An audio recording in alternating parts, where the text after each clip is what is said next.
As we reach midpoint of Season 2 with Helsingborgs, things were going better than we ever could have imagined, but we had just started to have a bit of a blip in form and were in danger of the wheels completely falling off of our season.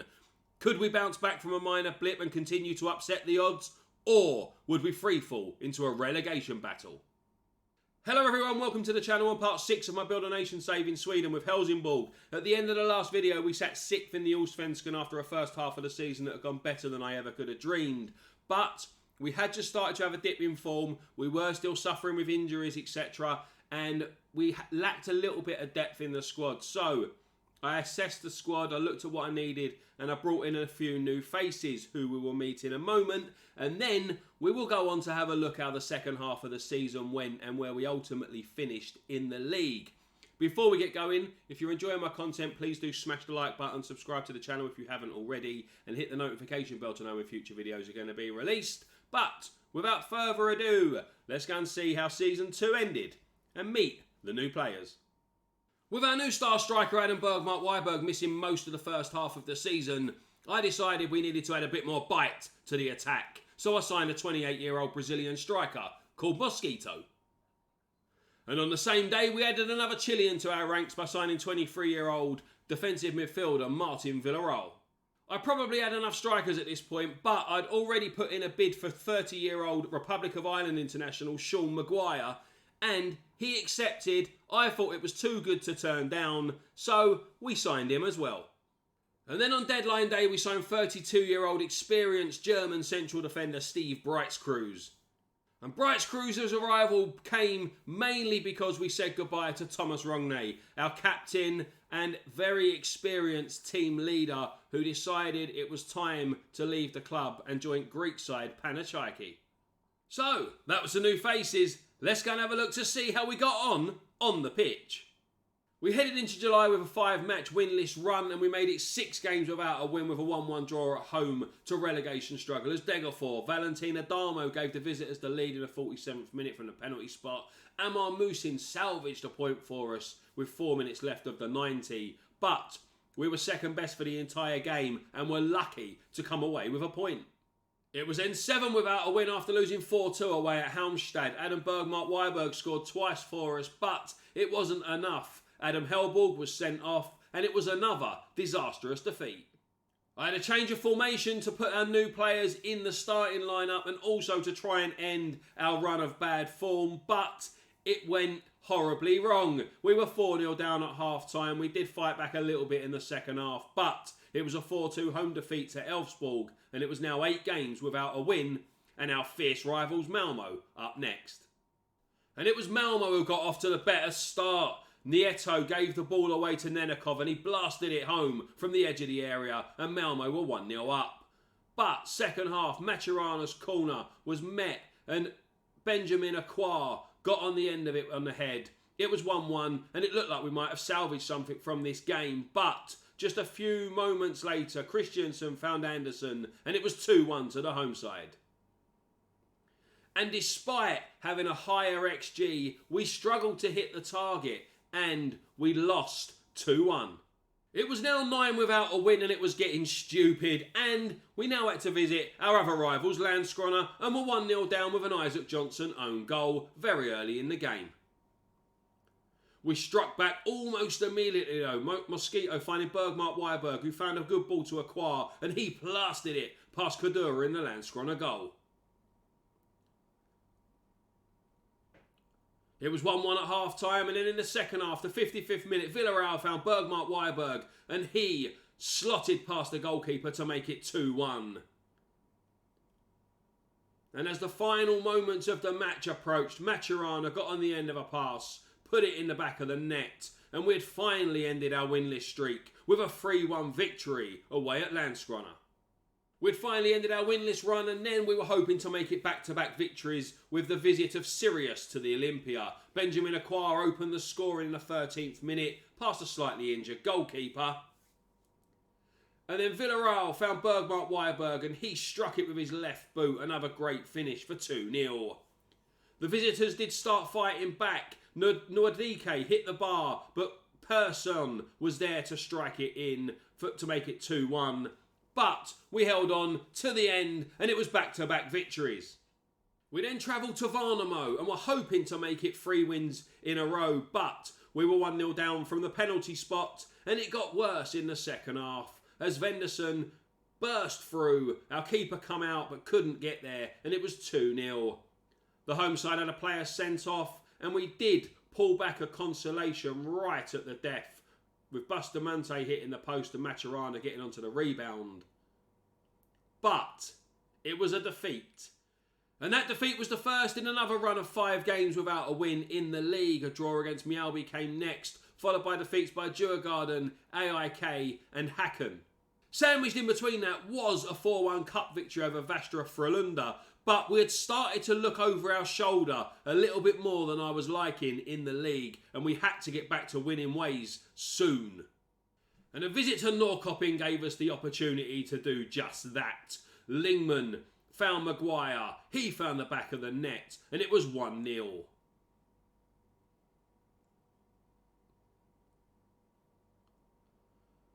Bustamante found Acquire, who found Maguire, and he struck from the edge of the area. It was 2-0, and Maguire had scored his second. He then rounded off his hat-trick from the penalty spot. It was 3-0, and it was a much needed victory.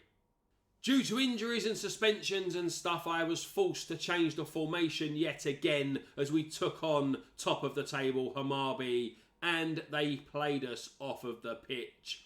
We lost 4-1, our goal coming in the 90th minute. Maturana was also sent off during the game, and it was a horrible match to watch. But despite the defeat, we were now only 1 point away from mathematically making ourselves safe from relegation. Could it come in the next game?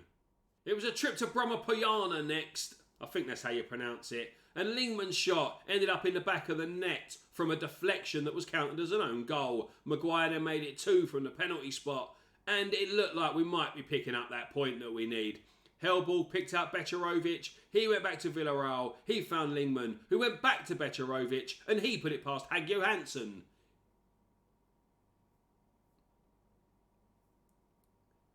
The home side didn't really want to lay down and die and fought back with a goal from Pettersson in the 77th minute.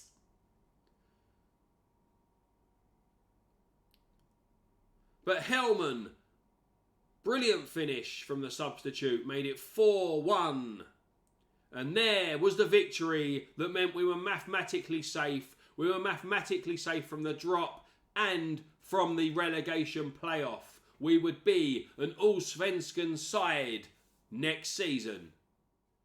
And with our safety guaranteed, I decided to play a few younger players, give them a bit of a run out for the last few games of the season. And I was especially impressed with 20-year-old winger Anton Nilsson. He is definitely on the verge of the first team. May go out on a development loan next season, but you will see him in or around the first team fold by the next season or the one after that.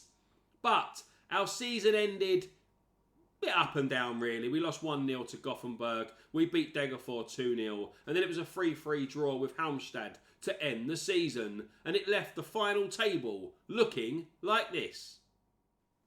Hammarby were the champions, Malmö second, Elfsborg third, and we finished top half of the table on our return to the Allsvenskan with an 8th place finish. 11 victories, 12 defeats and 7 draws from our 30 games. And we ended the season with 40 points. 8 points more than I said we would need to stay in the division. And as it turned out, 24 points was enough to stay in the division because Degerford beat Braga in the relegation playoff and will remain in the top flight next season. Norrköping and Mjällby will drop down to the Superettan and they will be replaced by Varbergs and Osters, who will move to the top flight and have the chance to create some memorable moments in the Allsvenskan. Speaking of memorable moments, let's go back and enjoy our most memorable moment of the season. The opening day of our Allsvenskan campaign against our fiercest of rivals, Malmö. And we won the game. That was Lingman with the second. Malmö did fight back. They did put it on us in the second half, and they did fight back, cutting out our 2-goal lead and making it 2-2. This was their second goal. The defence should have done better, but our glory moment was to come. Nieto was tackled. It went out to Acquire, and his cross found Uribe. His header found the back of the net, and we had beaten our fiercest rivals, who were the red-hot favourites for the title and the defending champions. We had beaten them on the opening day of the season, and that was the start of a fantastic journey in the top flight this season that ended with our 8th place finish. As you can see, Edvin Becerovic picked up all the awards. He was the fans player of the season, the young player of the season, the signing of the season. He was our top goal scorer, and he had the highest average rating with a 7 across the season. In fact, he was the only player, the only first team regular to finish with an average rating of above 7 this season. He is out of contract very, very soon at the end of November. We're now in the middle of November as the season ended. At the end of November, Becerovic's contract runs out. I have offered him another one, or we tried to offer him another one. The agent is being a little bit sticky in discussions, so he could end up leaving. I am going to try and keep him, but he could end up leaving on a free transfer despite winning all the awards this season. Having a look at the club vision shows you that it's a B rating from both the board and the supporters. They're pleased about the job that is being done. The supporters are very pleased. The board are very pleased. I'm quite pleased, to be fair. It was a very, very good season. We finished top half of the table. And, yeah, what's not to be pleased about? The aim for next season will be to avoid relegation again. And then after that, they want us to become an established top flight side. Part of becoming an established top flight side will be to bring in some of the very, very good and high potential youngsters that we have. Bringing in those homegrown players and establishing ourselves in the top flight and moving on to the next level. And we do have some fantastic youth players at this club. Just having a quick look at the development centre shows you that we have a strong reserve squad, a very strong under-19 squad, who actually won the Division 1 title this season. We have some great candidates for the first team already who I will be having a look at over the summer. Amar Kanyaric, 16-year-old goalkeeper who's only just signed, 2-star current ability, has a potential of 5 stars, has a 7.25 rating in 2 appearances for the under-19s. Mick Lember is a 17-year-old midfielder, again has a 4.5-star potential. Herman Giedolf has a 5-star. Haran Nezarovski has a 5-star. Eric Lilius, who has played in the first team a couple of times actually, is on the verge of that first team. 9 appearances for the reserves with a 7.72 rating. Johan Svensson also has quite a lot of potential. We have a lot of players with a lot of potential that will be moving forward, and hopefully at least some of them can live up to that potential and become the next stars of our team and indeed Swedish football in general. As for the first team, I feel like we've got a very strong core now. We've got some very good players in that first team squad. Some of them maybe performed a little bit less than I would have expected, and I might be looking at maybe moving them on or seeing if they deserve another chance. We had a lot of average performances, like 6.5, 6.6. We had a few in the 6.8s and stuff. But there's a lot of average to good performances, whereas I want some good to excellent. You know, in Football Manager, it's like 7 rating, woohoo, 6.9 rating. You know what I mean? It's a bit like that. But I want players that are going to be able to push us onto that next level. And when it comes to signing players, I'm not going to have a complete overhaul of the squad like we did last season. I'm not going to bring in a whole new first team squad, like 8, 9 players or whatever. I say that now, you watch, we'll probably have a new 11 next season. But the plan is that I will bring in players. It's part of the fun of Football Manager to make signings and stuff.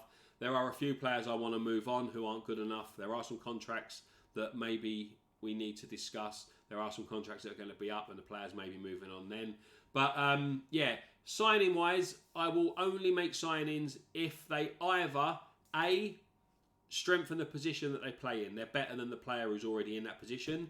2, they add depth and competition, so they might not be better than the player that we've got in that position, but we need the depth. Or C, they are going to have a lot of potential for the future, and it's a player who will be better than what we've got in years to come.